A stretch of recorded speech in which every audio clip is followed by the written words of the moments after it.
Confirmo. Tenemos Zurok.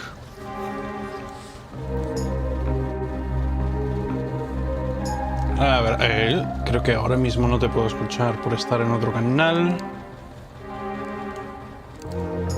Déjame bajarle un poco la música. Creo que ahí estás.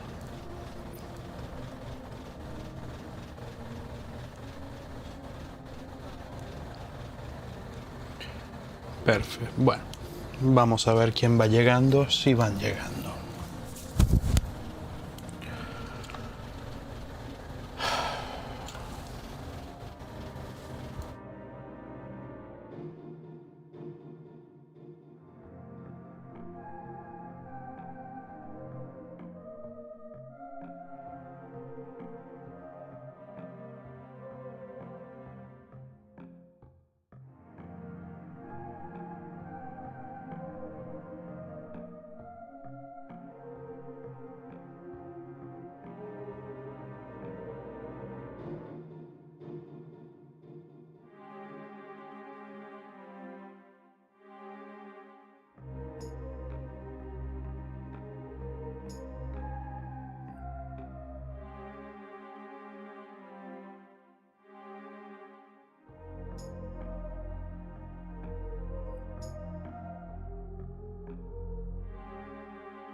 There we go.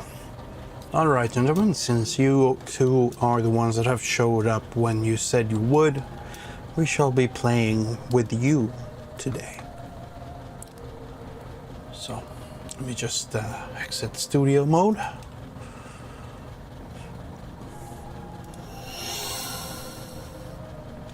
And see about meeting each other. There's our friend Zrock. And our friend Murakan. Hello, my friends. Hello, my players. How are you doing? Hello. It is good to see you. See you. Or something like that. Hello, Arepa Master. Welcome. It's been a while since we last played. Shit's been complicated. But thank you for sticking around with us and coming by here.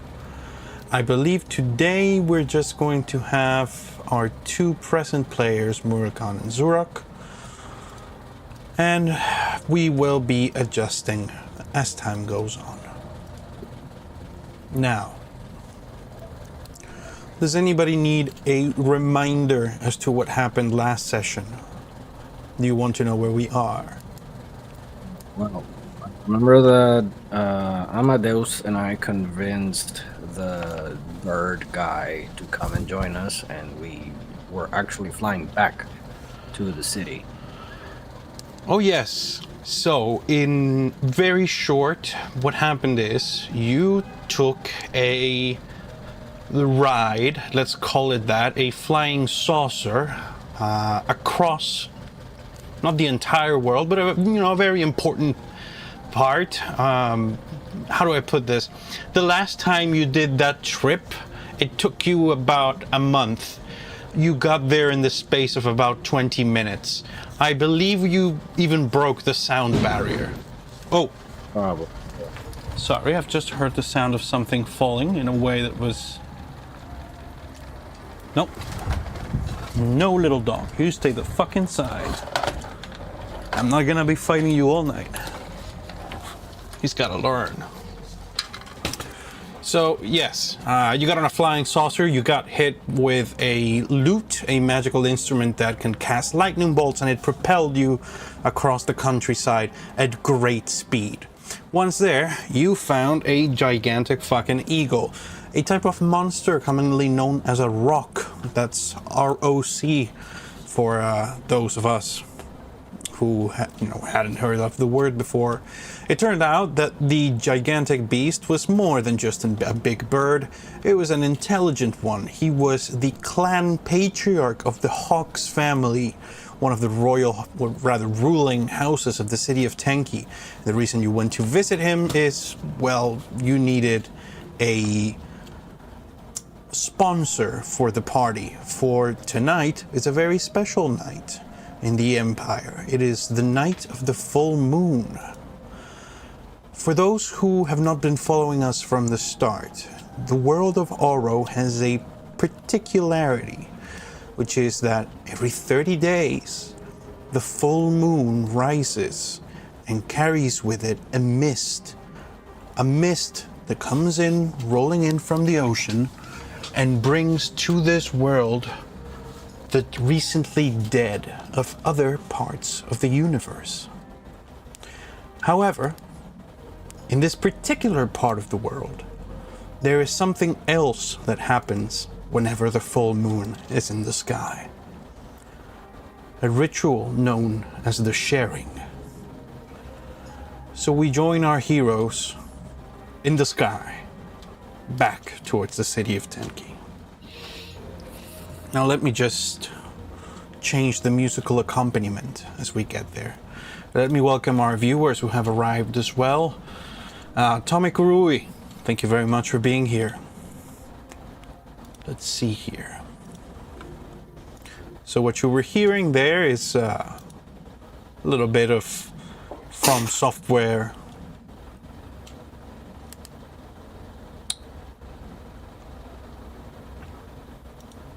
And now a little bit more From Software, because Jesus Christ. Oh no! It's been removed. What? Oh, the music that I was going to use here. It's alright, that happens. So let's see if I can get...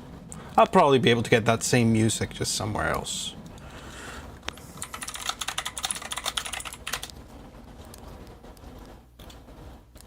Just a moment.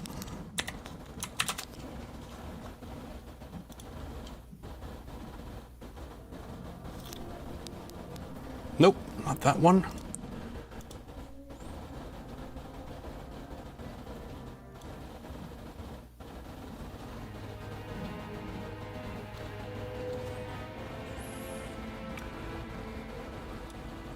Now let me just read you a little something to set the mood. The bodies in the sky begin their dance as once again the cycle reaches its point. Sunset bleeds across the city, casting its radiance over buildings and nature, reflecting a million shines from the spider silk connecting the heavens and earth. Across Tenki, the feast begins. Ripe fruits, roasted meats, mushrooms, and many side dishes inherited from 1,000 in the privacy of their homes. In their altars of sand and stone. In these, rest in each of them the image of their living goddess. Sunk in the sand in a bowl of stone, strands of red spider silk woven through the central duct.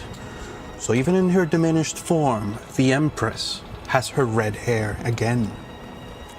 As time goes on, the smell of rich iron fills the air. The spider silks thicken as they transport the product of their devotion like capillaries into the sky.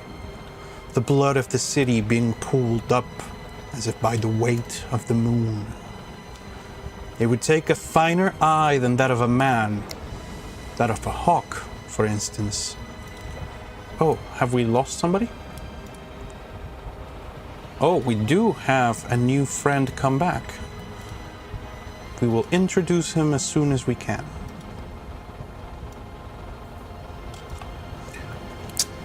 Hello, baby. Please wait a moment as I continue to give our plim plim plom. I'm sure he can hear you. His headphones are not in. You'll have to put him in. So, as I was saying, it would take a finer eye than that of a man, say, that of a hawk, to see the truth. Uncounted numbers of teeming beings, the smallest spiders that you can imagine, carrying the liquid up the bridges of silk, small enough to carry a drop of liquid as if it were solid, to close enough together, to move an ocean upwards in pieces. These, smallest of we, as they know themselves, are born now just to die soon. In their perfect ecstasy of activity, they know the one thing they've been asked to do is within their reach. To run, to die, to return to where they've never been. And so the blood rises up the web, and the moon rises to take her place in the sky. Now, if that didn't make a lot of sense to you people, let me just say it in less poetic language. People are gathering in their houses to begin to spill the blood that will be given to the Empress.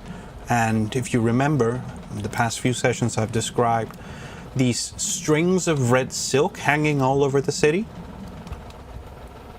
Well, that's how most people are sending it over to the pyramid.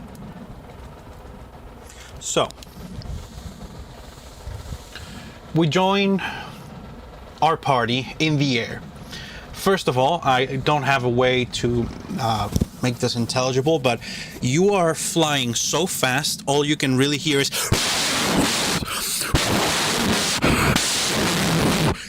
because just as before, flying at a certain speed makes it like really difficult to talk. So try to scream, but not too loud as you talk to each other. Okay, but in the air, I'm with Amadeus. Who? Technically. You mean the shadow that's behind you that belongs to a person that's not here? Oh, that's terrible. Oh, by the way, Murakan was also hiding in the shadow of your armpit. Say hi to Murakan. What the fuck are you doing in there? Fucking orcs. So you are currently riding the giant eagle known as Lord Thunder on the way to the city. And before you get too close, you see that he starts to pick up height. He starts to ascend higher and higher and higher and higher. Please, everybody who's present, roll a Constitution saving throw to ensure that you're able to get enough oxygen.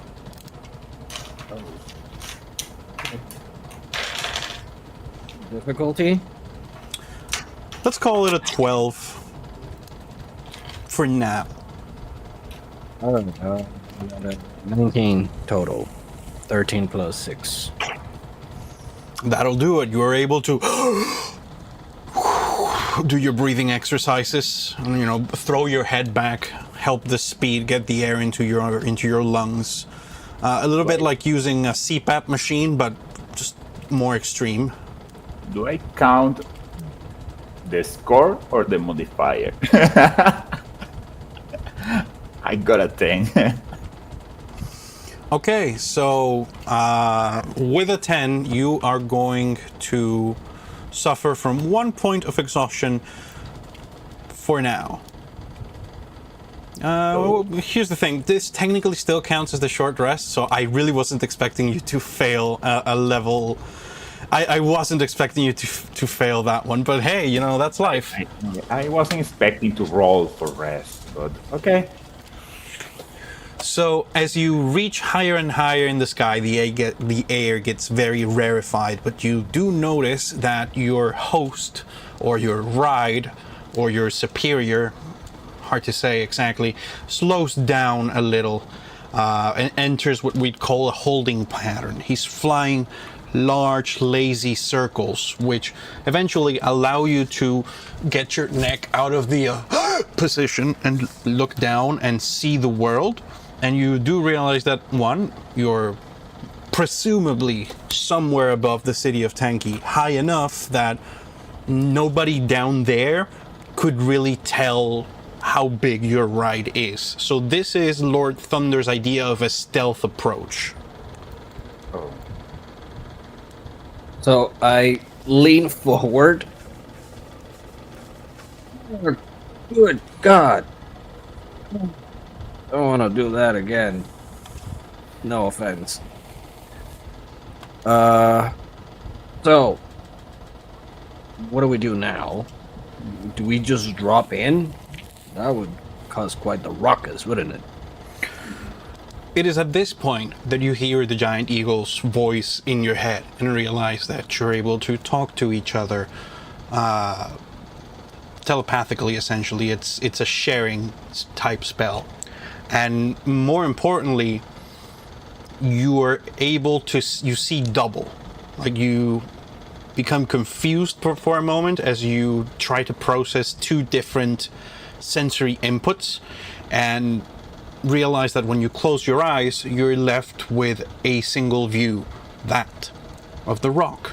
The telescopic view that allows you to see the entire city at different lengths as he scans around.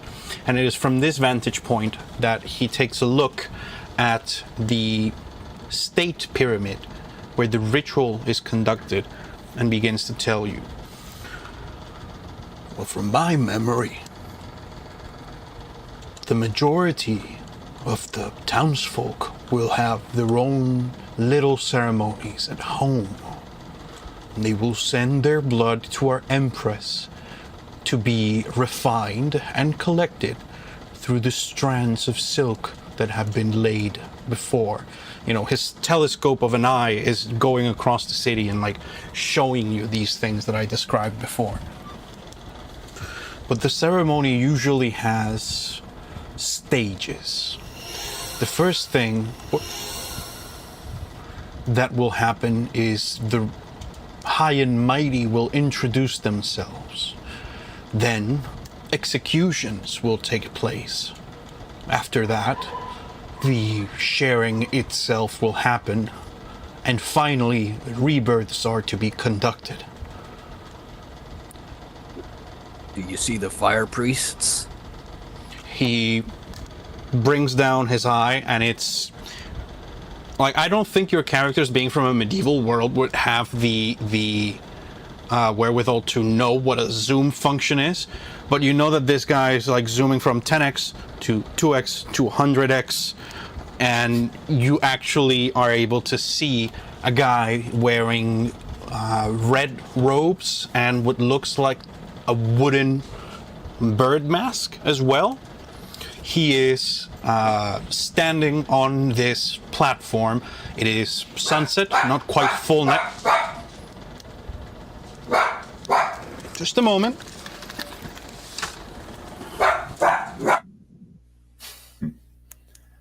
Just to be clear, this is the part where we drop Palomi's near the priest and make him confess, and then we can save our dwarf and give up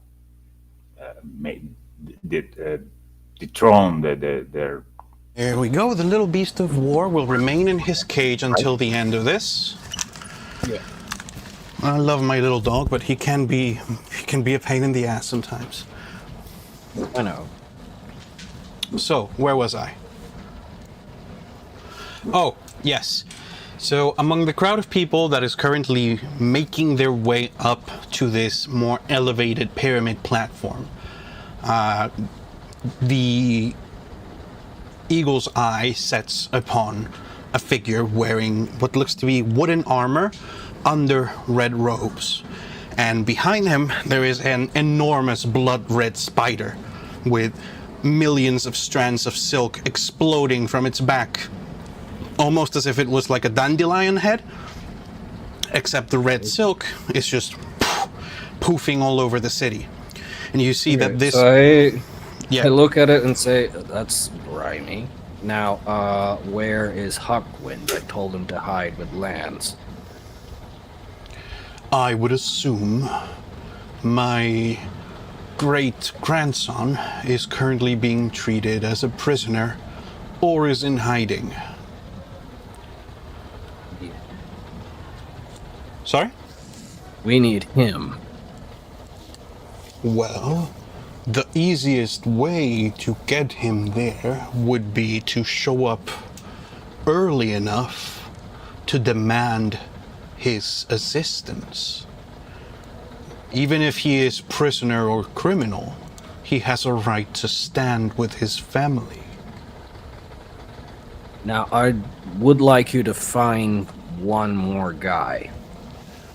He's really big, chunky.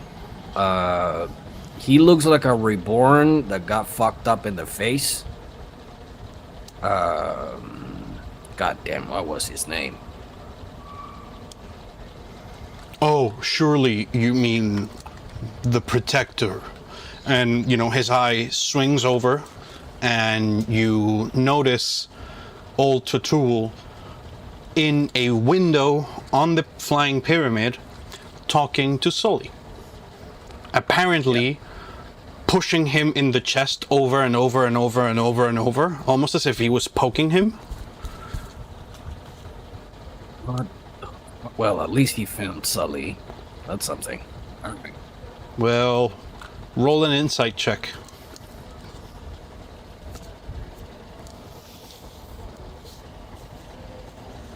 Uh, 17. You know CPR when you see it. It's not usually this violent, but it is happening.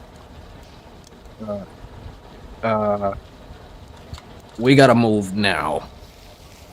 Because you see that dwarf? He is dying of age, and half of what we do, what we are doing also to save his dumbass. Is he one of ours? Yeah, Yeah. he's with us. Then let him die. We'll fix it later. What? You can come back from the other side, thanks to the blood. That way? As I understand it, you have many objectives tonight. You wish to dethrone a schemer. You wish to recover a friend, and maybe even a chieftain. And you wish to restore rightful order to my city. This will not be easy. Yeah, throw dinner in the mix.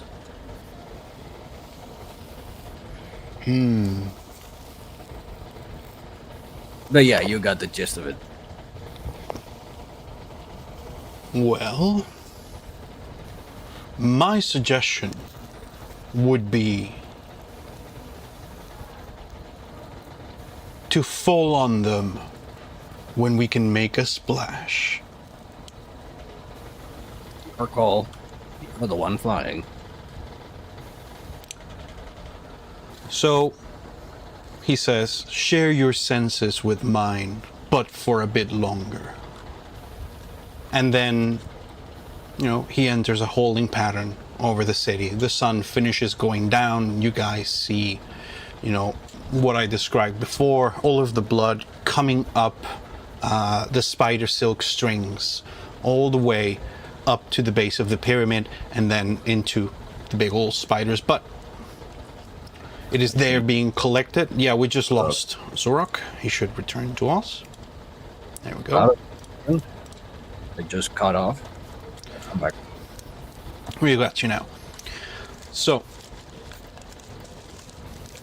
as this all happens, you watch what I described before, just, the blood being collected, all coming up to that giant mess of hair coming out of the spider's butt, and from there going into what looks like a channel in the middle of the platform. So just to describe this to you, there is a large platform with a ceremonial plaza where there is a central piece. From up here, it looks just to you like a lake of blood, and then there is a runnel that goes into the pyramid itself. The pyramid being, call it City Hall. So everything that I'm describing right now is happening in a little plaza in front of that big building. Now all of this is in a floating island at the top of the city. Now, people continue to flow into the plaza over the course of the sunset until by the time night has fallen quite a bit, it is actually pretty full. Through the eagle's eyes, you see that there are many different groups of people there, most of them a mix of reborn and helots and other people in different strata of society. And then your stomach goes up to your throat as your friend, the Rock, begins a complete freefall. Let's give a heads up! So, so you're currently free falling towards the city. I'm gonna need a strength saving throw or some other form of athletics just to not get knocked off. It goes nothing. Got a 4 plus 7, that's an 11. Okay, and you, Murakhan? Does it have to be is a strength saving throw, or let it be a strength saving throw? Can I use dexterity? Dexterity. What? Dexterity. Not Yes, dexterity. I'll allow it to be a dexterity saving throw. Yeah, that's what I said. Difficulty is 15, though. 15. Yes. Okay.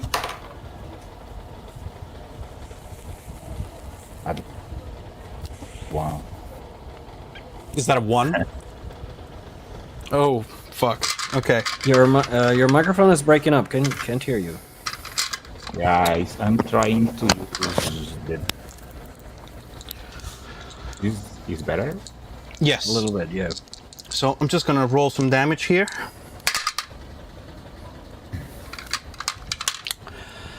Okay, so here's what happens.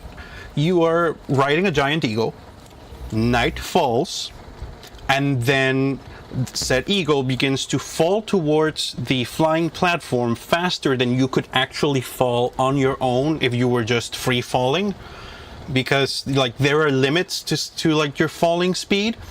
However, before you splat onto the up-and-coming green slabs of flying stone, what happens is that he suddenly spreads his wings and you are smashed against them harder than either of you are able to reasonably hold on. This guy's clearly not used to having passengers, but he does actually set down. Now, the force with which he sets down manages to do a few things. One, it clears people from around him so that he doesn't smash anybody. Two, it makes a massive impression, which ensures that the attention of the 100 or so nobles and other important people of the city gathered there is directly on you guys. And third, makes you, finally lose contact with his wings and fall to the ground and smash yourselves for 17 blunt damage to whichever body part you're less afraid of sacrificing. You fall to the ground and unfortunately will have disadvantage to any charisma checks to be done over the next probably 10 minutes, but beyond that, it could have been worse. Okay, so I'm guessing I am finally on the ground. Yes, so you have both arrived at the floating platform where the sharing takes place. Right, so I just go like, stand up. Oh.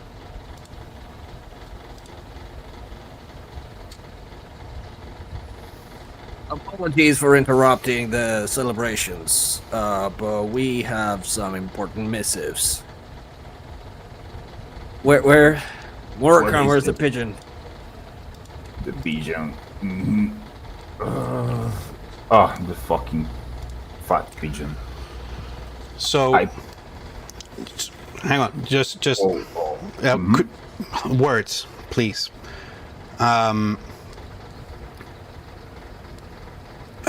Sorry, I completely interrupted you and also lost my train of thought as I was doing it.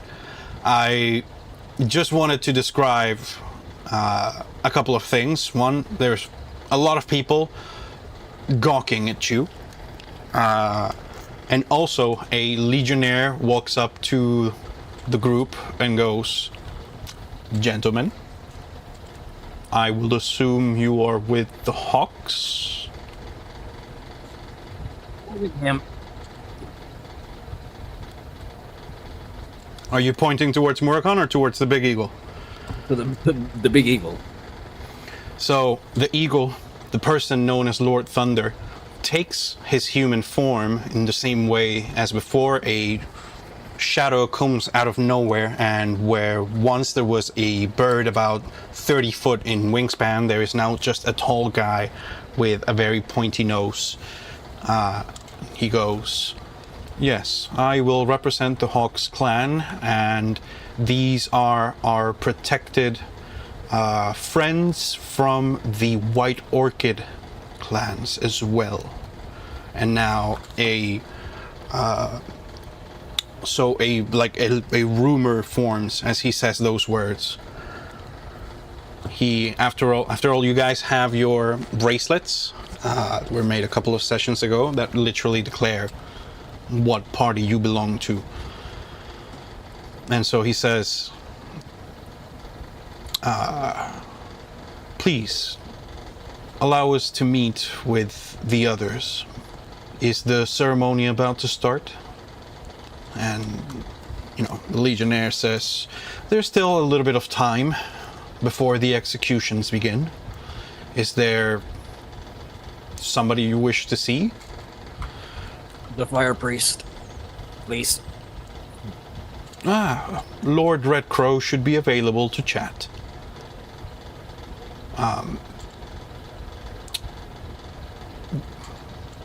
Where is my grandson?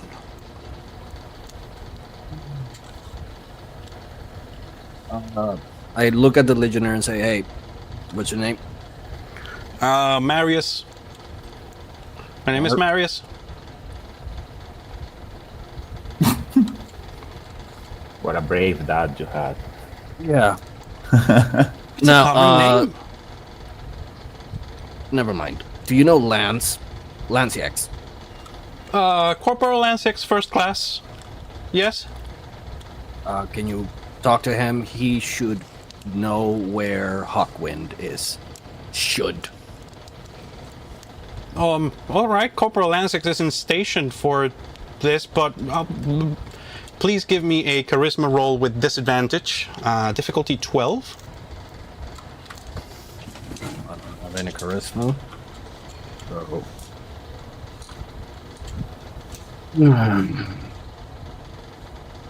Great. Look, man. I'm Legions. That guy is like he's a reborn. Like I can't get him for you. I stand up, finally, Yes, you get off your face. crack my neck, still with a hand holding the fucking pigeon inside the shadow behind my back. Look at the Legionnaire and say, we need him here. I know you can do. Show him your. I see you holding. Oh, are you gonna show him something? Show him my what? Your scar, the thing that says that you're a cop. Oh, so you open up your piece of armor and you show the shadowy scarification left behind from your communion with your spirit. And he says, "Oh, I'm sorry, I didn't know this was Shadow Jaguar business. I could still get in trouble. Would you be... I'm not supposed to leave my post. Will you watch out for me?" This will allow you to do another charisma roll without any help to see if he'll be able to leave his post and go find your guy. I can stay here for you. Just go. So you'll relieve him, of course. Please roll your charisma check. Difficulty 12. It's not too high. Well, so I can roll in normal because I not normally have advantage on charisma check. Yes.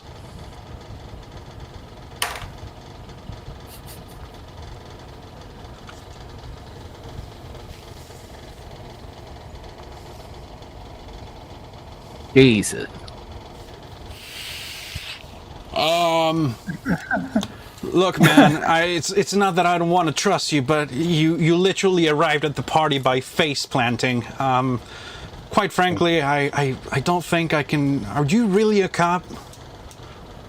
I can't, man. Listen, my sergeant died like 2 days ago. He was hit in the back of the throat with a javelin, and without him, I just don't feel comfortable taking risks like that. Walk up to him and say, a guy named Arepa? Empanada, yes. Nada, that's it, yeah. I'm sorry, I was there when that happened. It wasn't me, but let's say there's some stuff going on. And if you help me find this guy, we're gonna get the people who killed him. So,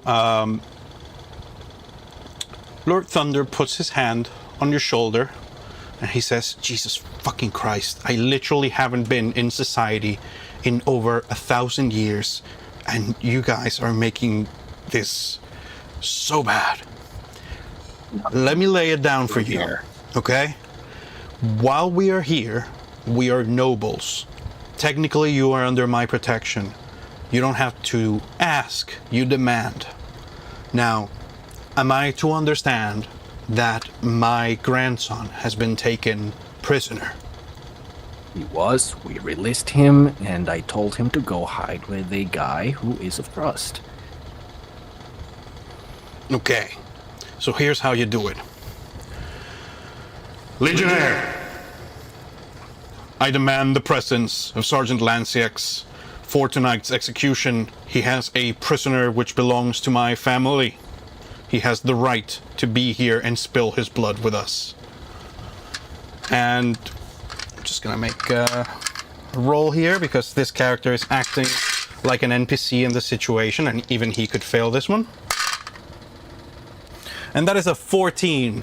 You see that the Legionnaire, now having been spoken to by the mythic creature turned into a man, using his thunderous voice of command, goes, "Sir, yes, sir," and fucks off because, look, at least he can blame somebody for this. And I turn to Lord Thunder and say, "Hey, I'm not used to having positions of power. I'm tempted to be on the other end." Understandable. And as you turn around and follow the guy with, oh shit, we just lost Leonel right when I was about to introduce him. Literally when I was about to give him a speaking role. It's difficult, bruh. So, as you follow with your eyes, and I'll probably repeat this once our buddy comes back. Oh, there he is. There we go. Internet problem. Sorry. Don't worry. So, as you follow the fleeing legionnaire with your eyes and are able to finally take a good look around you, you take a little better look at your surroundings and you realize that this is a more or less rectangular plaza. It is a rectangular section of perfectly flat ground decorated with, palm trees and little bronze statues that have like water fountains coming out of them so that everything's fresh. There's all of the different noble houses are sort of standing off in little groups, little cliques by each other. And there are these weird white-looking statue things that appear to have been dragged in and placed around the central circle. They look like carved heads made in a very rough manner with this depression-looking thing, like a little bowl over their foreheads. And you don't know why, but those look very ominous to you. Next to them, there are a large number of jars, like you've seen in the back in your settlement. These jars with faces on them, giving off a bit of steam. You know that they're usually used to collect royal blood, but these ones, well, why are they here if this is the place that the blood is collected? And without making a perception check, you notice one. Oh shit, did we just lose everybody? What is happening? We're just losing everybody now. What is going on? What is happening? What is going on? Why? Hello? ORO. Anyways, you see a bunch of jars, and on top of one of them is Nasser's stuff. You see the weird lantern that he used to have. So now we're going to flash back to about a month and a half ago relative to this session. And here's what happened. Nasser, if the last thing you remember, if you remember when you last played with me, like maybe a year and change ago, is I had you separate from the party and follow a cute little pseudo-dragon off by the titanic tree stump that is next to the village. So what happened there is that you made a bunch of friends who are a bunch of tiny little fey dragons with a bad drinking and drugs problem, which they didn't need any help with. They called it a commitment. And then what happened is that these guys, during an entirely different adventure, got that tree blown up with a meteor spell. You have Fito to thank for that. And the problem is that explosion killed you and all of your friends. What? Then time reset, but because you are a very complicated magical being, you were not quite resurrected the same way as the others. You were left as a cloud, a sentient cloud, which was at some point collected and then put into a water jar. From the water jar, it was determined that there was way too much fucking magic in this, so that it was clearly the body of some kind of elemental being, and you were then stored inside one of these jars. And so for the past, call it month and change, you have been a sentient piece of pottery. So I basically followed the water cycle. Yes, And for a while, once you got condensed enough into this jar that the jar makers of the city were able to tell that you were actually a living spiritual water elemental and not just a collected piece of rainwater, you have been brought up here in your form as a jar to be resurrected at the end of the ceremony. If I have a copper coin for every time this happened, I have 2 copper coins. All of a sudden, you guys hear Nasser's voice coming from behind you. You notice that one of the, man-sized jars with faces made out of brass is talking with his voice. So I walk up to it. Who is next to the jar? Is there a guy like attending or guarding it? Oh yeah, there's a bunch of really muscular dudes and girls with these really neat-looking blue tattoos, clearly carrying like a whole shitload of these onto the platform. Some of them are empty, some of them are full. You see that their hands are stained green. These might be like the alfareros. Like these are probably the people that make these for the city. All right, so I walk up to the jar and see. Nasser? Yeah, this is strange, but it's like no shit. I look at one of the guys like, where did you get this? Oh shit, bro! You know Minalba? Oh shit, man! He's got a friend. So he wasn't just a genie spirit. Whoa! And like one of for 100 times, my name is not Minalba. All right. Yeah, Rick really set that one up, didn't he? One of the big guys comes over to you and he's like, yeah, so we were talking to some of the Cloud Temple water seers because we needed some water for this month's jars, and one of the priests said he caught a spirit in a cloud, and we separated him from the crafting water, and it turned out to be this guy. You know him? Yeah, so he's an elf from a different world. He came from the Mist. Man. All right. I know that elf. Well, you can have him. But how do I bring him back? I cannot carry this all around. Of course you can. You look big and strong. You don't know. Okay. Do you fight? Only the voices in my head, bruh. Exactly. So you don't wield a sword. I mean... Imagine trying to wield a sword with this thing on your other hand. I mean, who you gonna fight? Tonight is all about connection and love for the Empress, bruh. God, I hate you right now. Anyway, I need him back to his elf human form. Well, the last thing that always happens during a sharing ceremony is we resurrect the dead. And we, do the rebirths. That's what we're here for, man. It's the Empress's miracle.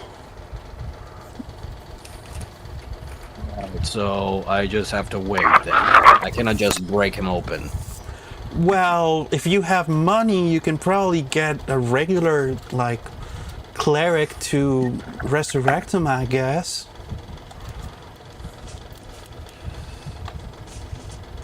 But why would you want to do that when the Empress is in the air, bruh? So, not sir, what do you prefer? Do the blood thing or regular cleric rebirth? Oh fuck! This is the first time I get into a jar. To be honest. Fuck! Hopefully the ¿Qué last. pasó con mi dedo? I'd just like to clarify. Sí, mi amor, pero listo. I'd just like to clarify that your jar has arms and legs. You are just a really shitty warforged right now. So he can move. It's not like just a literal jar. Yeah, no, he has really shitty arms and legs, but he does have them. Do you know, like the jar people from Elden Ring? Oh. It's kind of like that, except, jade stone. But I can check for inside. Wait, more so I can't hear you. So here's the deal, Nasser. Because your character is currently level 4 instead of level 7, you are a lot weaker than the others. And in practical terms, the way you function is that you are a dissolved cloud form. But while inside the jar, and at least until we get you properly resurrected, your jar is a pseudo body. Like So you are Kool-Aid, function. man. You are Okay. so you look like an Aztec version Like of the Alexander, Kool-Aid jar. the warrior jar. The He's Kool-Aid. a- Do you the remember Kool-Aid guy, Kool-Aid? basically. You are the Kool-Aid jar right now. So I'm just gonna copy an image here, and it's not like I can just. Yeah, Repa Master, you got it. He's like Aztec fucking. He's like the Kool-Aid man. Yeah.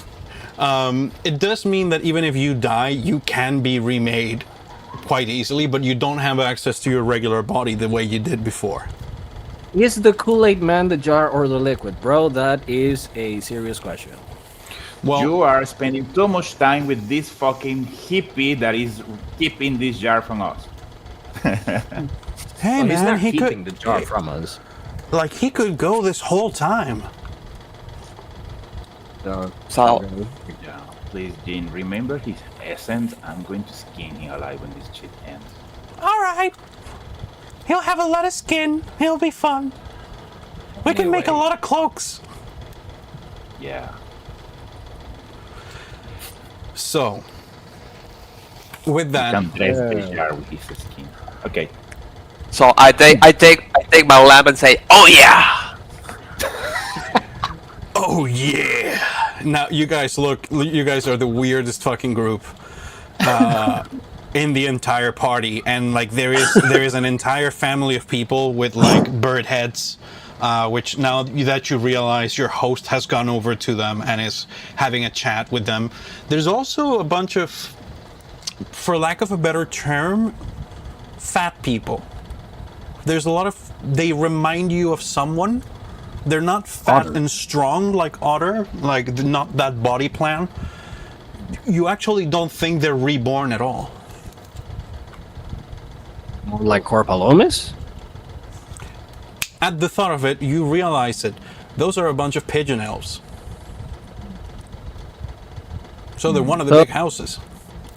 So, I stay, like, to myself, and the weird tree just keeps on giving.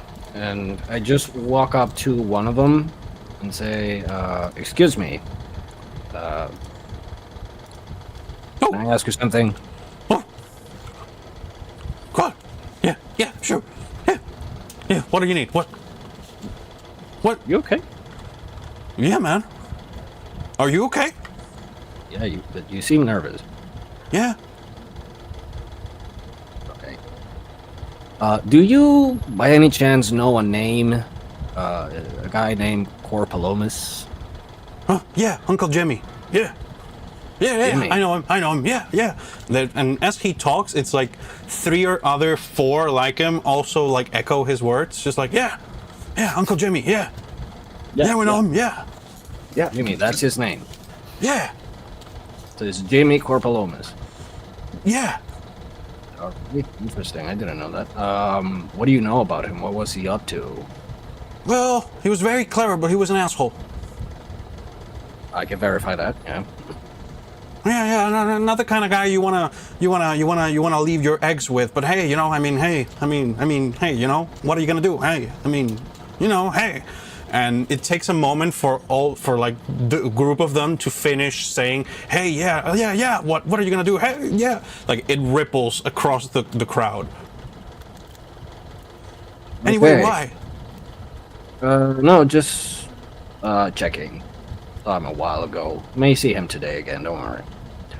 Have a nice rest of the ceremony. Yeah, same to you, man. Yeah. Same to you. Yeah, same to you, dude. Yeah. I start walking back. And I swear, I'd rather to be in the fucking jungle right now. I walk up to him and say, "Right? Never thought I'd say that." yeah, it gets like that. And this is an entirely different voice. You turn around and you see a very tall, broad warrior wearing a skin of jaguar pelt. The skin is inset with hundreds and hundreds of little scales made out of solid gold, so that they look at times like fish scale and at times like the eyes of a peacock. Sorry, just a little dog is crying. I'm just gonna. He is wearing a ceremonial headdress that also looks like a jaguar's head, and is wearing armor that could be bronze, could also be gold. Hung at his back is an enormous macahuitl with a wooden handle and thick pieces of obsidian lining it. All right, so I grab a cigarette. God, that's rough. It's been like 5 days for me. I've quit smoking. Enjoy it. So, who are you, brother? My name is Maximus Thrax, Golden Jaguar of the Third Company. I've come here to witness the ceremony. All right. Jaguar. I asked Surak, is this guy from the same army that the police brother is? I turn around and say, do you know a guy named John? Yeah. I mean, I know a number of them, but from the way the reverberations of the name come out of your throat, I can tell that you're specifically talking about a Shadow Panther, Shadow Jaguar. Now, we're not necessarily friends, you understand. Jaguar is a denomination for a elite warrior sect. I do not. I'm not from here. Yeah. Well, here's something that might explain a lot. There's 3 main types of warriors in this empire. Legionnaires are usually humans, or other people not otherwise evolved like us. Then you have eagle warriors, your itinerant soldiers, reborn and fight in units. Jaguars are elite warriors, usually trained as part of a specific fighting style. So if you graduate from the army, or if you retire and continue on your journey as a warrior, you may join a jaguar clade. Shadow Jaguars are a respected clade that functions as our police force. We, the Golden Ones, are heroes. Or at least, we try to be. Well, Mr. Jaguar Hero, is there something we can help you with? I guess we'll see. And he gives you an appraising look, and then asks, have you seen the large snake? Where is he? I had expected to meet him. Large snake Tatul? That'll be him. I haven't seen him around. Well, You should be here, I think. he gets really close to both of you and, whispers in your ear. If blood is spilt tonight, and you are in need of assistance, call, and I'll answer. Sent you. Sorry? He sent you. He called for you. Hello? Sorry, I'm not. Hello? He sent you. Is that what I'm asking? I've been sent by no one. I came here for my own fun. And when you look him in the eye as he says that, you've seen psychopaths before. This is a psychopath. Like, no insight required. This guy is probably a hero, quotation marks, because he enjoys fighting and killing and is really good at it. Not for nobler reasons. So I just look at him and say, stay tuned. And with that, you've more or less met everybody around, except for, dignitaries and the type that don't necessarily want to share with you. Can I roll for perception to see if I catch White Orchid or what given the description I have of her, see if anyone that matches? Go for it.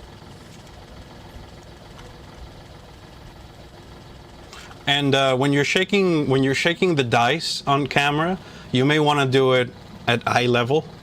Yeah, I just noticed. 17. So with the 17, you take a good look around and don't see it.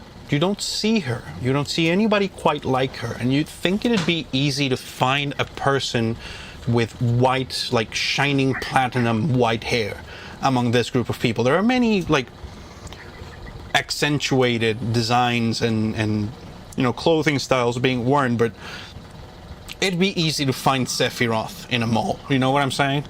Yeah.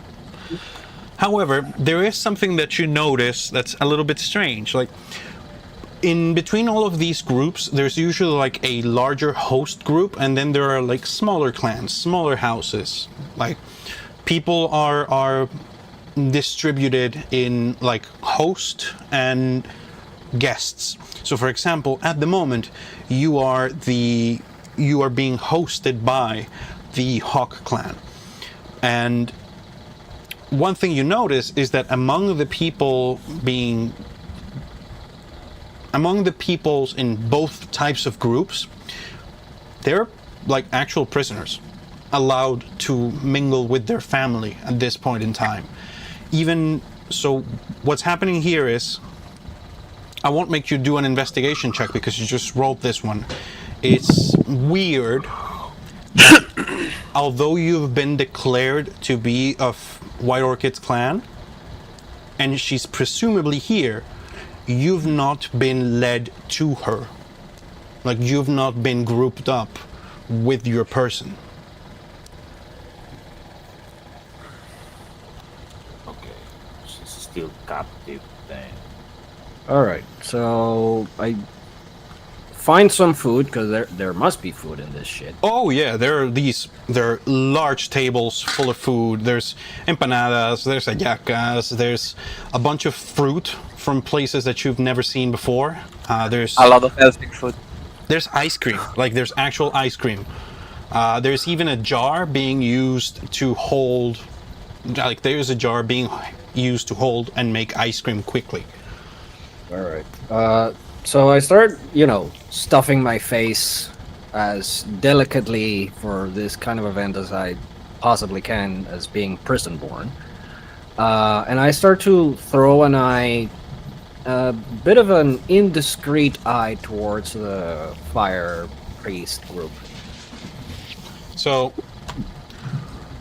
what you notice is that this fire priest person it's not the guy that most people want to talk to.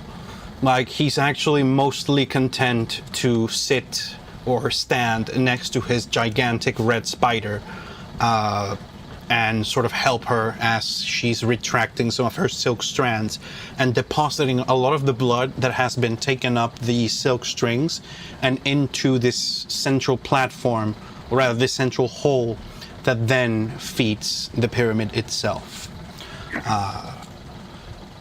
You notice that every now and again he pulls out a chili out of a bag at his waist and eats it. Yeah, I recognize that chili. You do? You know what they are? Yeah, because If you remember, some of the Legionnaires dared some of us to eat it, and I think Moracon did.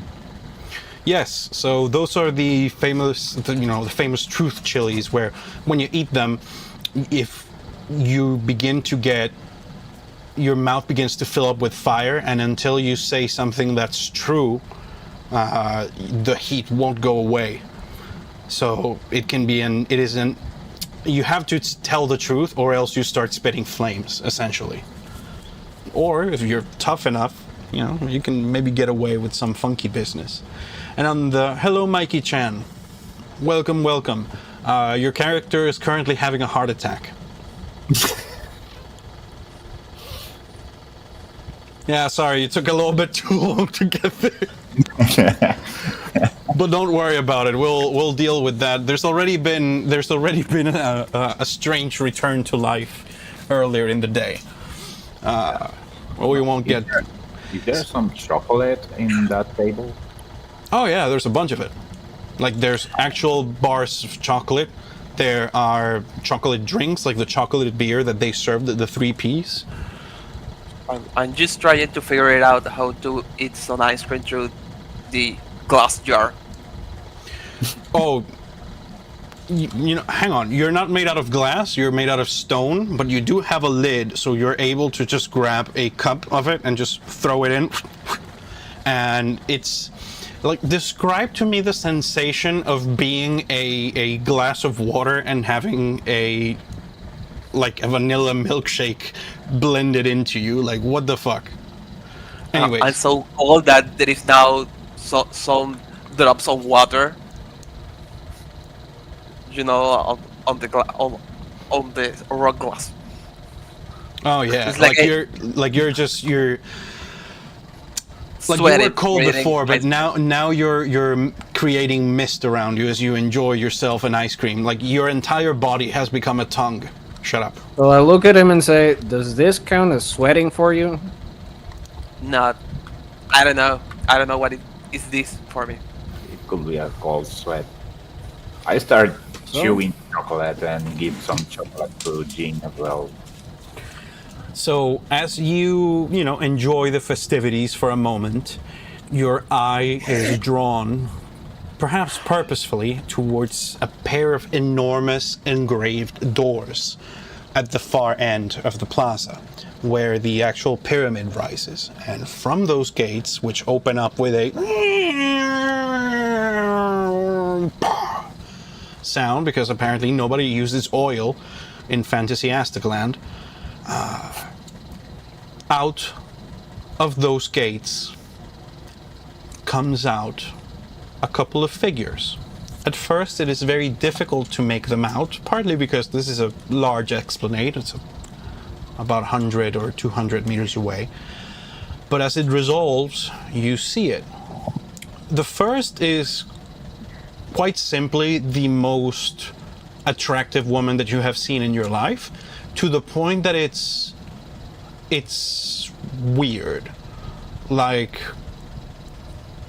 have you ever looked at the results of extreme plastic surgery and said to yourself, like, I get it, but it also triggers my repulsion? It's kind of like that. Not one detail is wrong, and that's the problem. There is not a single wrong detail. The woman that now walks towards the party is an image of beauty that is not even... it's unnerving.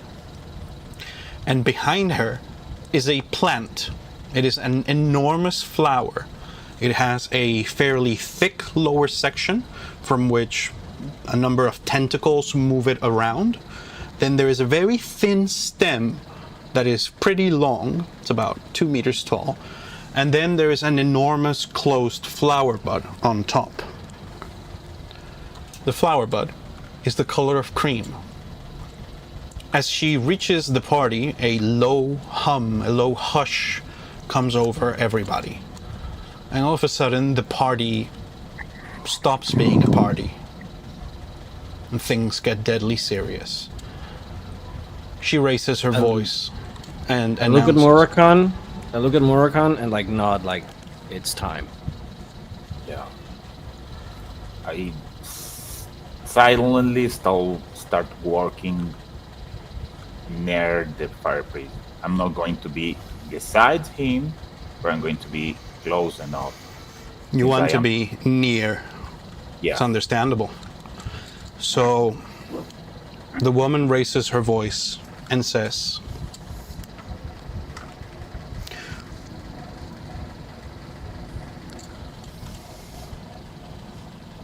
"Blessings to all who are gathered here under the name of our Empress. The red moon shines upon this gathering, and soon we begin our sacred rite. Before our blood is spilled, the filth is to be removed. For we do not send to our goddess that which we will not allow between ourselves. Prisoners, come forward, those who are to die." There is a flurry of movement, and a number of figures are brought forward into the central plaza, where those white heads I mentioned before, those carvings were. And there is a moment where things seem in the balance, and then the people with chains around them are brought down, and the priestess intones, "If anybody knows why these lives should go on sharing our blessing beyond tonight, speak now, or be quiet forever." Is there anyone in that group that I know? None at all. Not Sully, not Hawkwind, Nope. not Loki, no one. Nobody that you can recognize.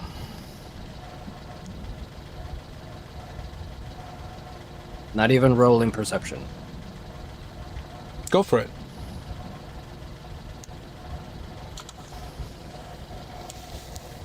Five. Nobody that you can recognize. May I try as well, Go for it.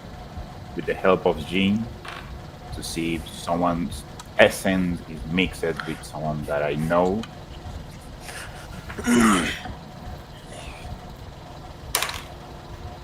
The 6 plus is a 14 total. With a 14 total, you don't recognize anybody. But you're able to tell one thing. This is probably not going to be the only group of people executed. To put it bluntly, there's about 4 of these sacrificial heads to work with, and there's a line of like 20 people. Okay. As you look at them, like, you realize these are people that have been captured for different reasons. They've all wearing a sign that, lays out the crime for which they are being executed. Some of them mishandled sacred beasts, others are murderers, others were found. One of them is apparently like the chieftain of a failed village, who was found to have been taking an excess of the royal blood belonging to the place. And not to put too fine a point on it, but in their execution, they are made to kneel down, place their foreheads into the hole in the statue, and then they're hit with a bat in the back of the head. Oh, The blood pools down the statue, and you see now that the white carving actually had inlaid runnels that make the face of a shape. As they fill with blood, they make the face of a person in pain. The bodies are removed, the people are brought forward, and so the bodies begin to get taken away. Once all of the criminals to be executed are removed, the priestess once more lifts up her face and says, "Is there anybody else that should be judged before the night is over?" think that's our call. Yep. I We have someone. I poke Surok. I say, I ask it, when you say that it's time, Yep. No. time for what? Just wait. I took out Palomis from the shadows. So what happens is that you take out a pigeon from a bag. The pigeon wakes up and transforms into a man, and then goes, "Whoa! Hey! Hey! Hey! Hey! Hey!" And go near the priest fire. You need to confess. Oh, oh, but they're gonna kill me. I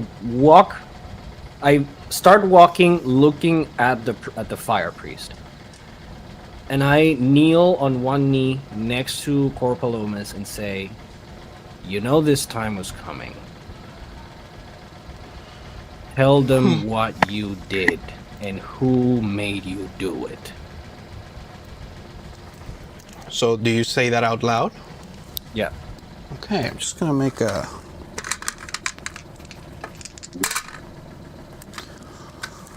The fire priest, known as Red Crow, looks down at you and says, "What is the meaning of this? You bring forth a member of the great houses to attest to a crime?" Yes. "What did you do, oh pigeon man?" I made a weapon.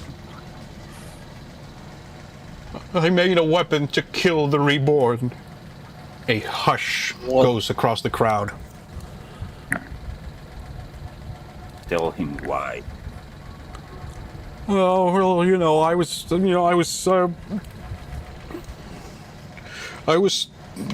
I did it because I... What is that? I did it because I wanted to. You're going to burn to ashes.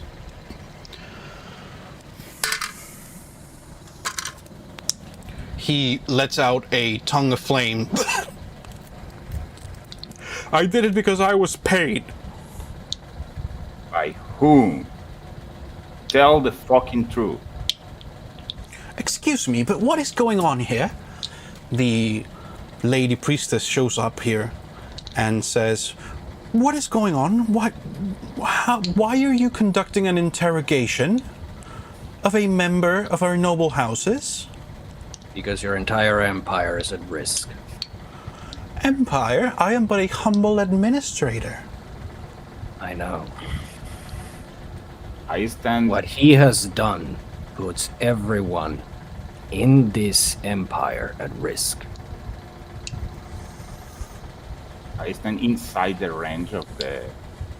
Basically, I stand beside Palomi, so I know that everything I speak will be true. Oh dear. So, I'm just gonna make a quick roll here.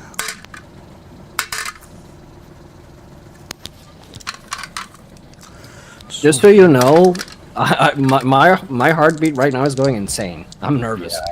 Yeah. I never make a coup d'etat before, so. Well, I try sometime. Not coup d'etat, coup. Cool.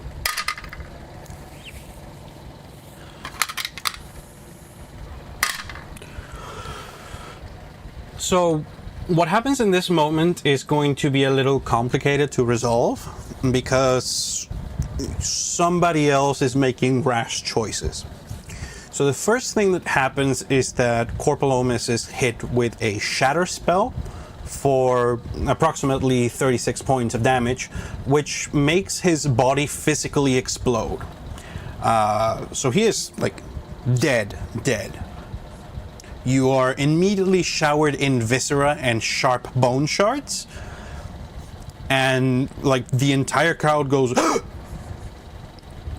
However, the procedence of this spell is quite clear. It didn't come from nowhere. It came from the priestess, Lady Ageljib, right in front of you. And she also becomes covered in gore. And she says, "Why, when he had already confessed to the crime, did you not slay him on the spot? That was highest treason." Because that was made in your name, as far as you remember. Please, I want you to roll me a charisma check with advantage, because you both know this to be the truth. We both roll for charisma? You may, either of you, I mean, you may both roll and take the highest roll, or one person may do both of the rolls. Okay, let me do mine, see what I get. Okay. An 11 is my highest.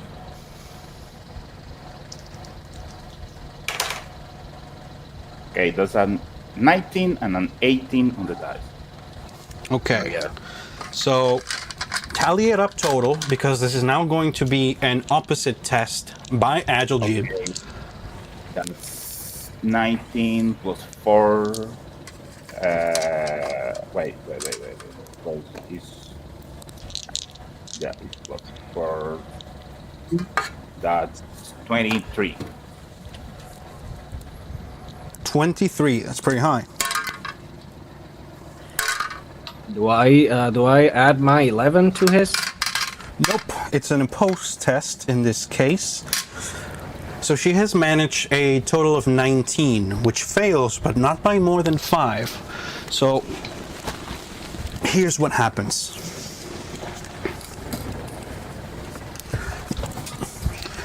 The pigeon man is made to explode, as if it had been hit by a baseball and just exploded into a bunch of feathers. Then the priestess says, "Why didn't you kill him?" And you say, "Because he was about to tell us you hired him." There is a moment of tension, and then the fire priest, Red Crow, says, "Silence!" And all of a sudden, both you and the priestess are enveloped in thick strands of red silk. You've been hit by the equivalent of an immobilize spell.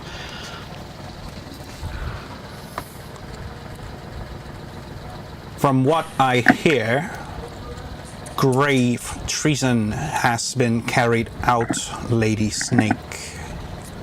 This cannot be forgiven.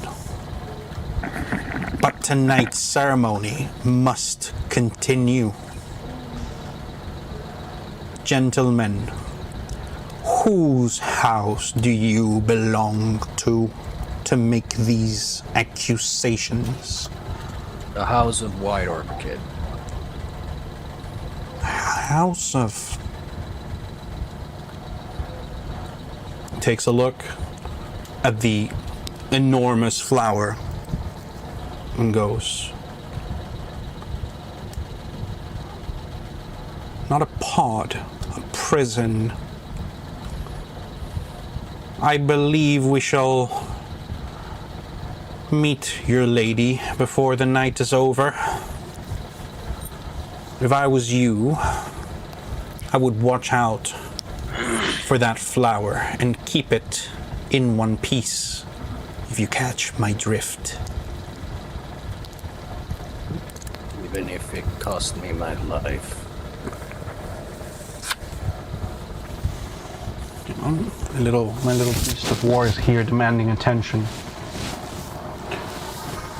The moment I can move, I will travel the shadow and stick to the shadow of that flower. So you're able to do that because these, although it's supposed to be an immobilized spell, these bindings are physical. So you're able to move right away.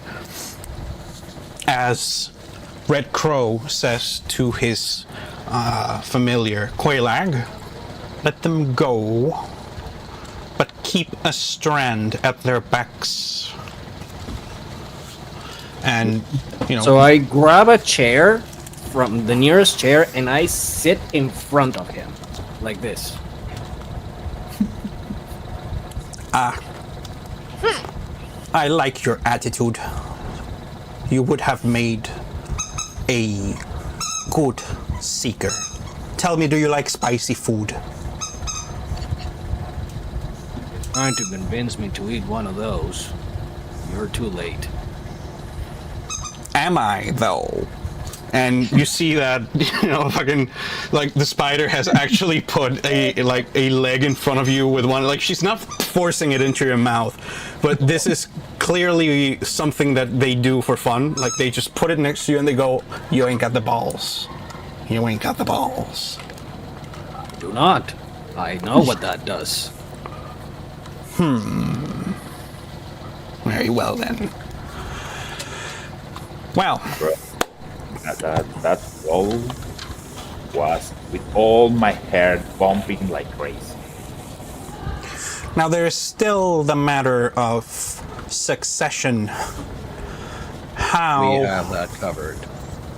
Wait, what? Yes.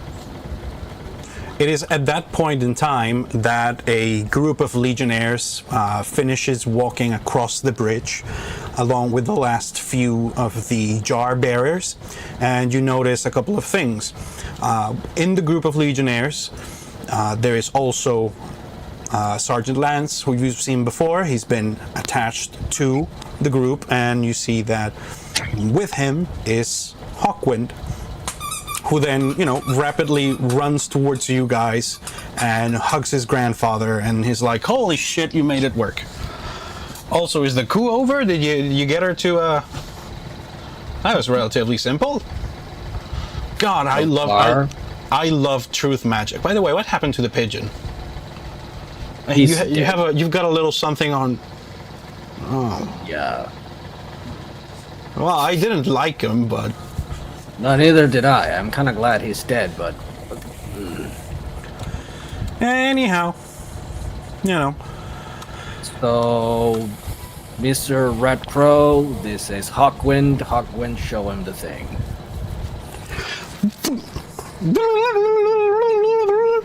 Oh my god!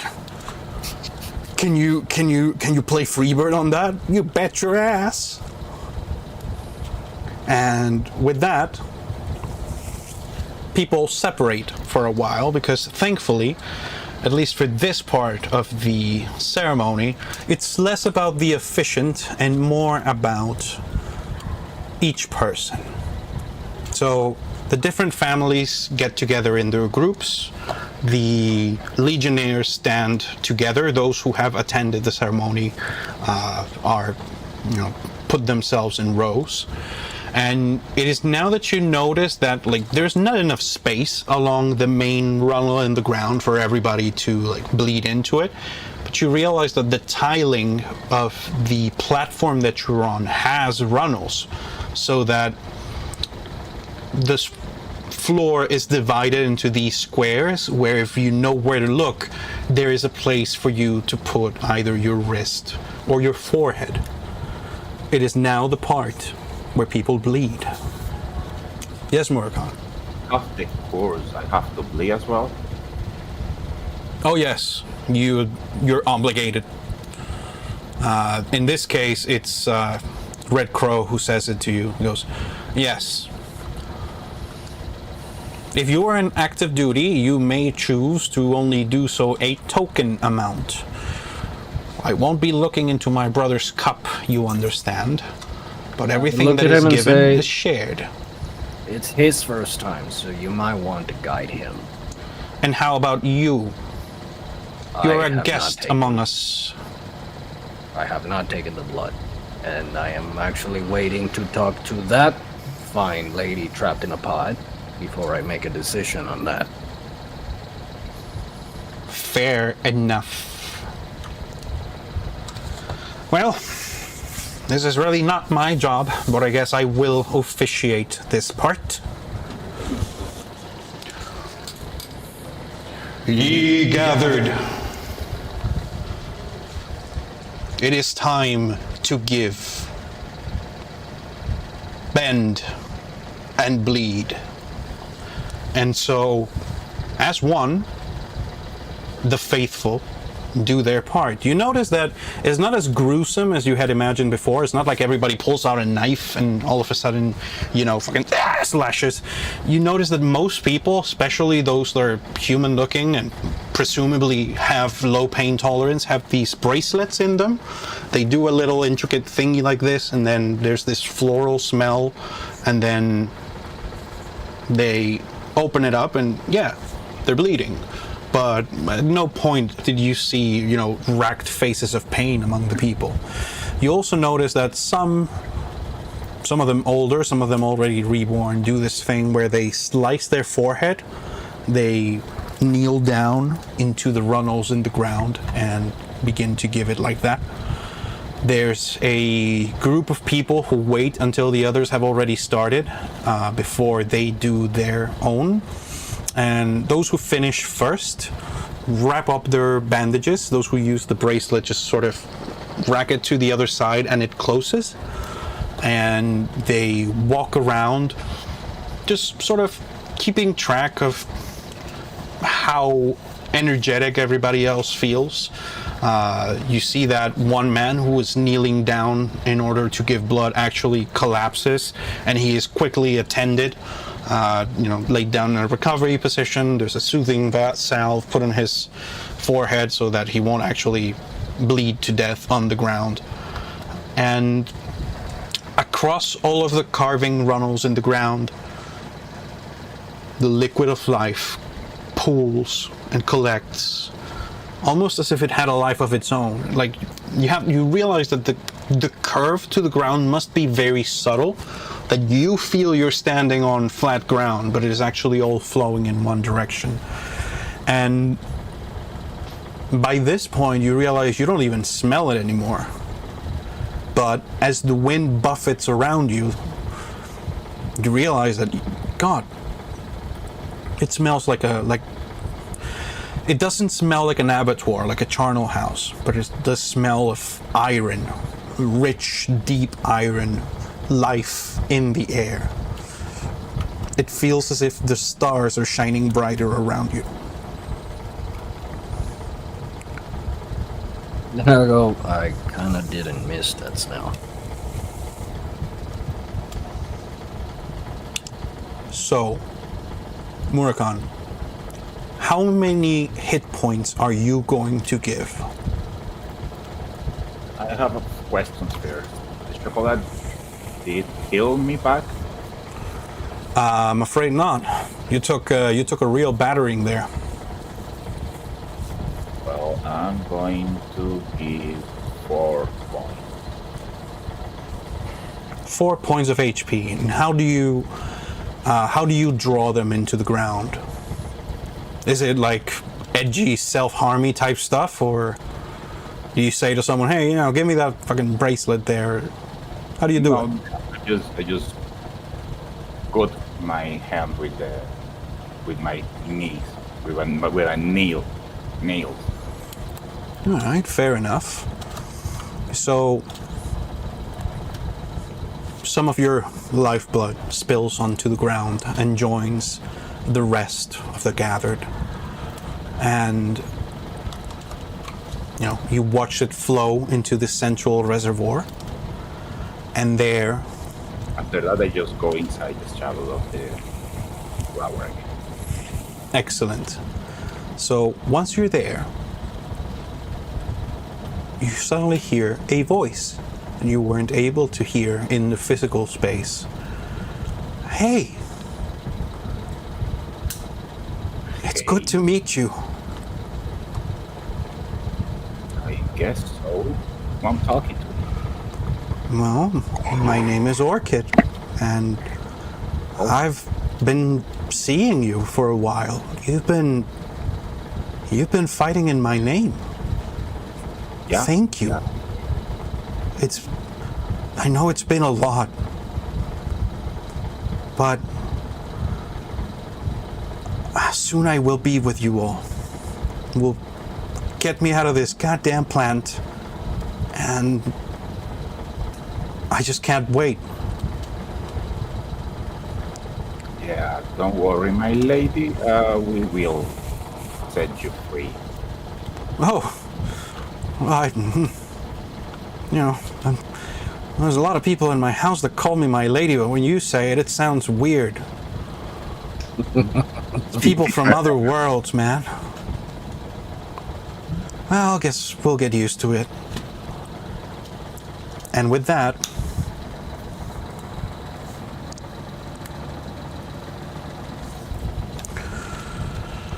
it is at this point that Red Crow says to the assembled, usually, it is at this point that our efficient priestess would begin the ritual of sending. But, as we have seen, our Lady Agiljib is not to be trusted. Therefore, I would require the help of another. Does anybody here have the ability to break a plant spell? Are there any druids with us tonight? I point at the jar. That guy. What? Oi, Trust you! me, I don't know how. But Water bottle. That is. Water bottle man! Hey, you! What happened? Can you break a nature spell? Do you have like disintegrate? Do you want to get drunk up by a flower? I can dehydrate things. Oh God. Oh, I knew I should have gone to Aslan University. Why did I have to go to State University? Okay. Come here. And he like grabs you, puts you in front of the flower that is clearly being used as a prison for your lady, White Orchid.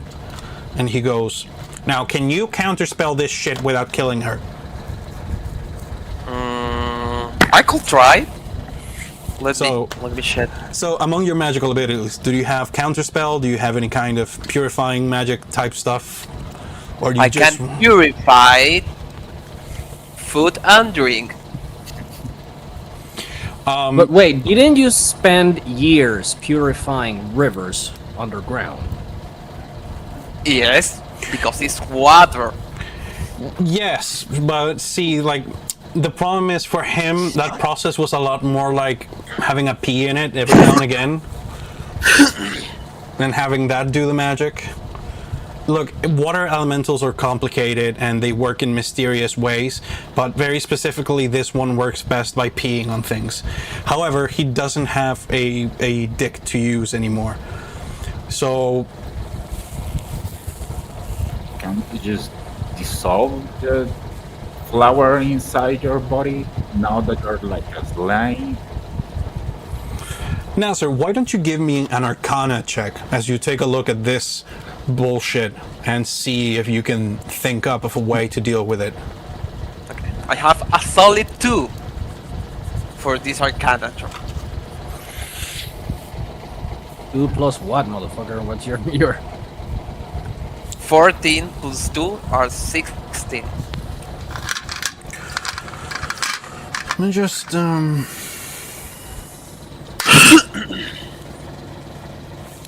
okay. So here's a question for you. How many spell slots do you have? I have like let me know. I have like sorry. Don't just leave the game when I ask you how many spell slots you have, you asshole. So the cloud person used to be a water eladrin, basically, but the way we styled it is he actually got to this world a long time before, and specifically where the players have a settlement, he had been exploring these underground rivers as part of his just his job of being here in the world. And I'm clearly words. hang on. We're almost at the end. Keep it together, Bengoa.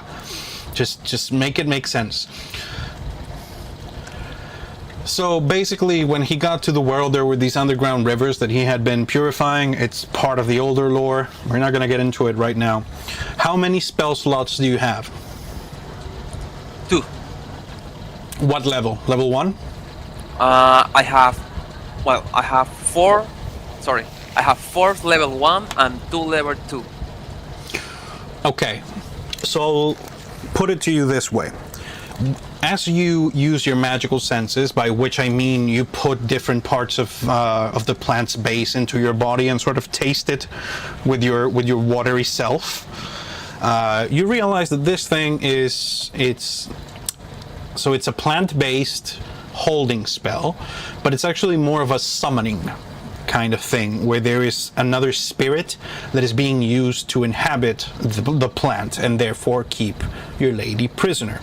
So without specific counter magic, the easiest way to get her out will be for you to, well, push it out, which means that you're gonna want to get yourself drunk by the plant.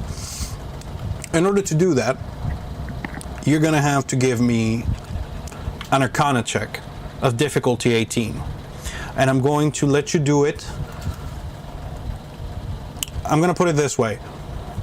You can either spend 20 points of HP to do it with advantage, because there is a loss as you try to go from one container to the other, or you can do it without advantage or disadvantage, adding to your bonus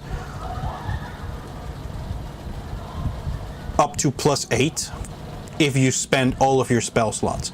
So it's either you're gonna pay in blood or you're gonna pay in magic.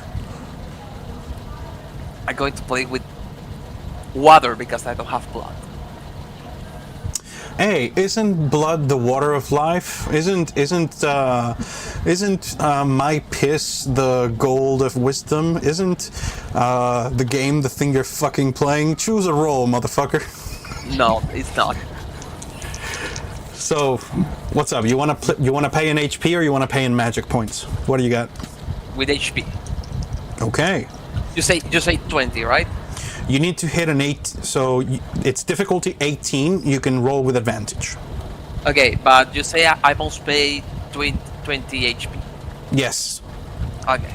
Let's reduce with 5. Okay. Make the roll. Fuck. Sometimes I ask myself why I'm doing this.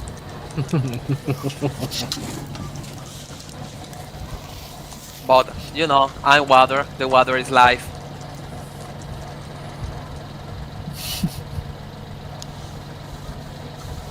$9 and 20. So I keep the 20. I'm not sure we understood each other there, but you've just paid a bunch of HP, so I think I'm gonna let it happen, because I am beginning to lose I'm beginning to lose coherency, and I don't want to turn this into a joke. So No. This is a natural 20. Oh, okay, so that's a little different. So here's what happens. Have you ever drunk like a soda on a really sunny day? You were super fucking thirsty and somebody gave you like the perfect size straw, so that when you drank it, it wasn't too fizzy so it didn't burn your throat, and it wasn't too little so it wasn't like a struggle. You just got like a perfect mouthful of Coca-Cola. Well, now you have just felt what it's like to be that Coca-Cola.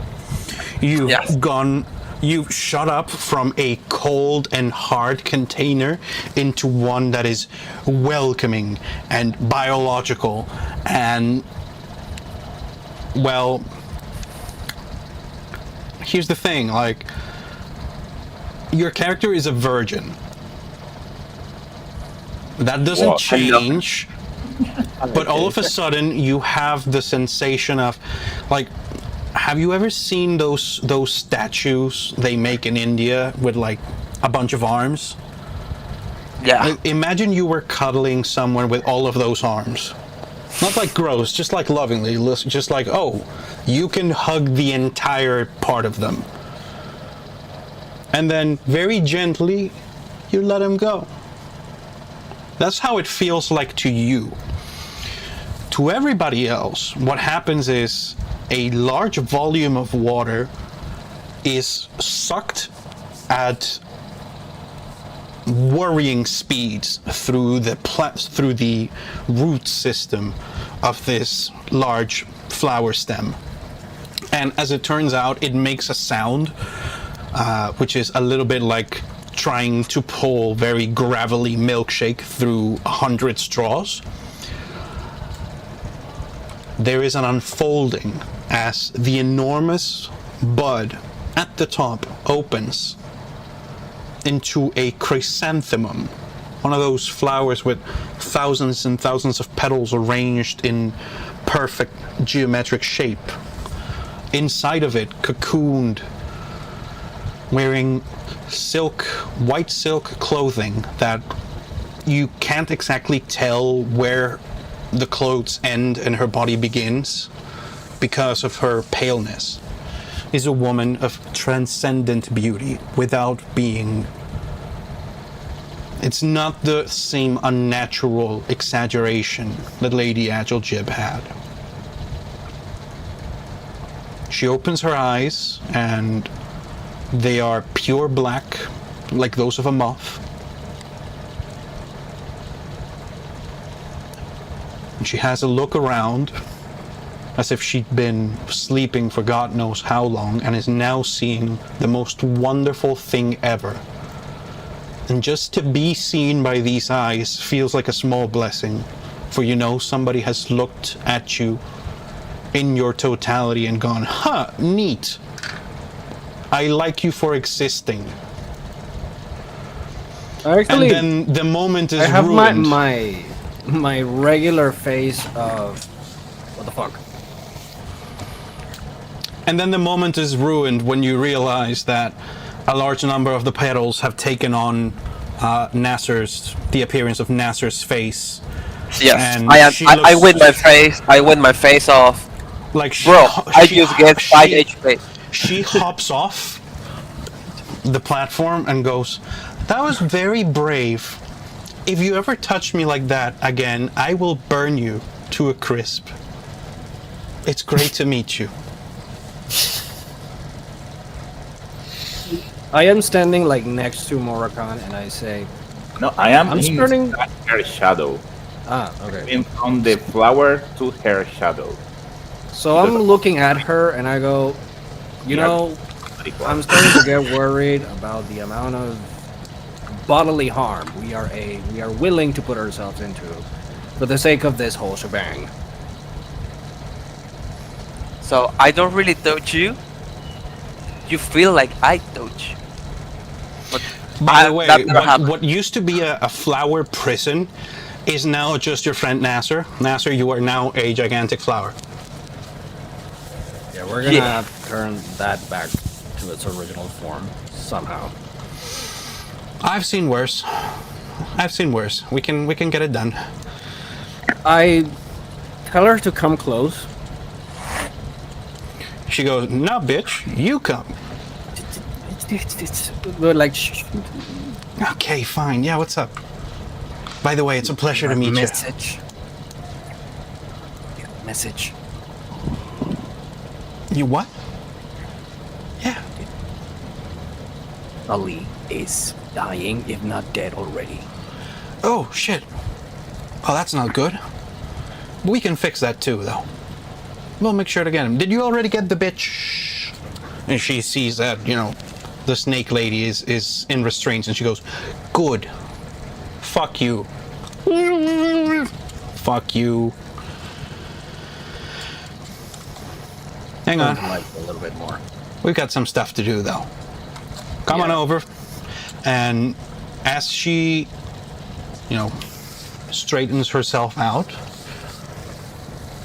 She puts her feet into the pool of blood, and she goes, "In the name of our goddess,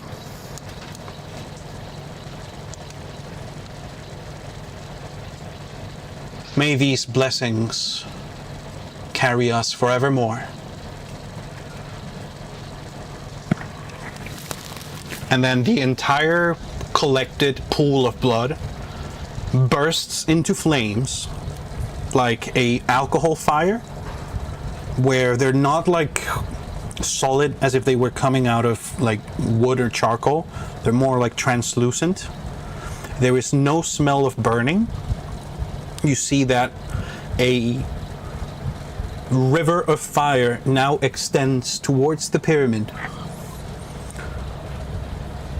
She steps off of the pool as something begins to form. So there's a moment where the flames separate. Some of them are still heading into the pyramid. There's now an amount here in the pool in front of you. It is twisting, melding, getting smaller and tighter. For a moment, it looks almost like a tree. Then some of the branches connect. It has wings. It has become, for lack of a better term, a dragon made out of your blood. This beast takes off into the night and disappears.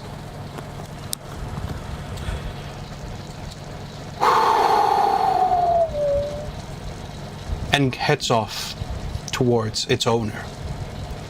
The other portion, however, remains.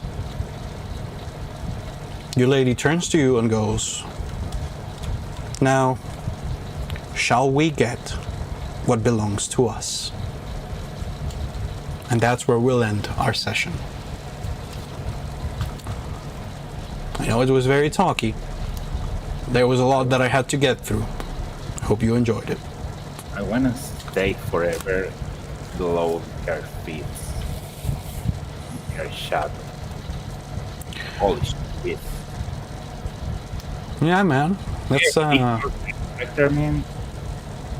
Damn. So, okay, look, I want to understand something. I'll try Now- to explain it. Now I am fucking giant flower. So at the moment, your essence is occupying a body made out of plant material. Should this body be destroyed, you would technically still be recoverable, so long as somebody had like a plastic bag with which to collect you quickly. Yeah, okay. You can be given a body much like your old one. It's not that much of a problem.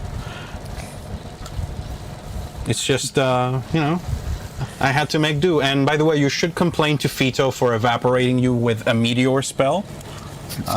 Those are technically banned in 5th edition, but wizards, no sense of right and wrong. And for also don't being here to dispel the shit, and now you're in a flower. Oh yeah. Because I'm pretty sure he could have done that. Oh, he could have intervened here, a number of things. It's like, do you understand how difficult it is to twist the rules of the thing that I'm trying? Like, it's difficult. It's difficult to rewrite the story on the fly. But I hope that what you saw tonight made some sense. Fuck. Here's a sneak peek at the next session, combat. Try to survive it while you're still a plant. Yeah. Yeah, I suppose the agile jib is not just going to stay put. Oh no. No.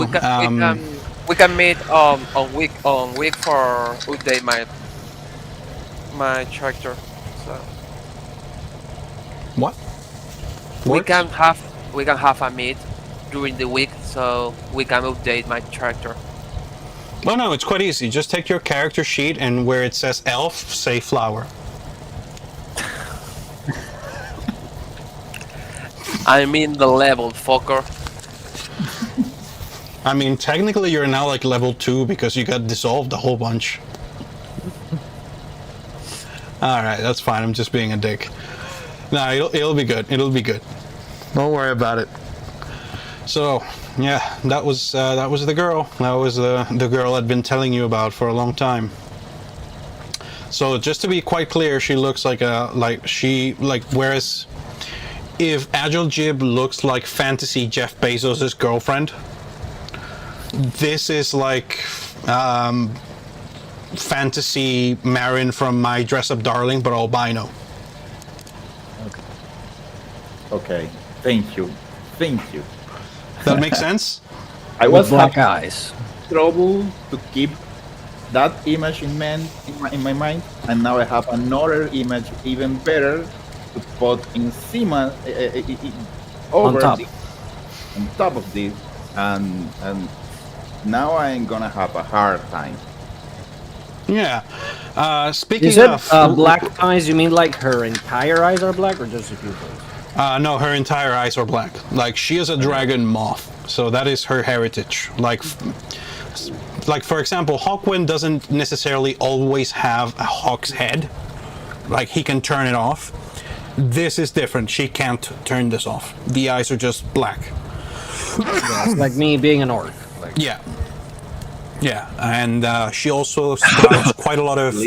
She sprouts like silky hair from the top of her arms and lower legs. So like when I said her dress joins with her, like she's wearing a dress, of course, she's not just fucking naked, but the same material is also the hair that grows on her body. So it's a little bit like, you know, Jotaro's cap, where you don't know exactly where the hair ends and where the cap begins, on purpose. You know? Anyways, if you played Dark Souls, then you know what this character is based on. So fuck you. Never. Never.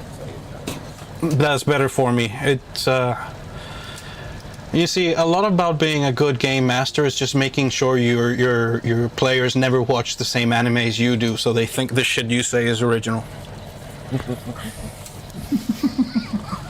Oh no, I gave away the trick. Fuck.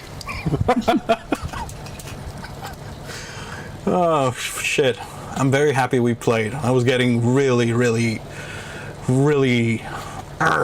full of piss and vinegar. I'm gonna end the stream so we can continue talking shit in anime without being in front of the world. But yeah, it's been a pleasure, everyone. Thank you for being here, Repamaster, and I know that I was especially incoherent today, but I hope you enjoyed the bits of story we've made. And yeah, next session is combat, so I might kill some of the characters you've come to love. We'll see about it. Alright. He's going to kill me. Nah, See you. Yeah. Wait, before we finish, Murakan, roll for acquiring foot fetish. Please give me a 1. Please give me a 1. Please give me a 1. It's a 1? Ah, no, it's a 7. There we go. There we go. Anime